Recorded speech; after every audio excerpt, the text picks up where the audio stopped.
لله ما في السماوات وما في الأرض وإن تبدوا ما في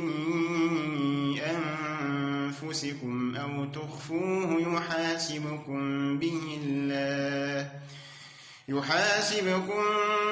الله فيغفر لمن يشاء ويعذب من يشاء والله على كل شيء قدير. آمن الرسول بما أنزل إليه من ربه والمؤمنون كل آمن بالله وملائكته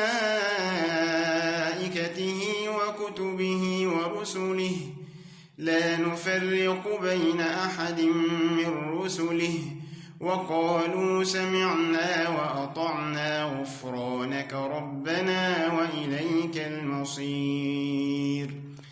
لا يكلف الله نفسا إلا وسعها لها ما كسبت وعليها ما اكتسبت ربنا لا تؤاخذنا إن نسينا أو أخطأنا ربنا ولا تحمل علينا إصرا كما حملته على الذين من قبلنا ربنا ولا تحملنا ما لا طاقة لنا به واعف عنا واغفر لنا وارحمنا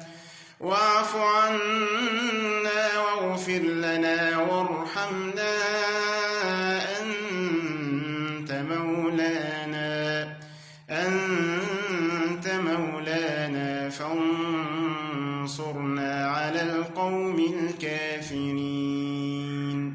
صدق الله العظيم.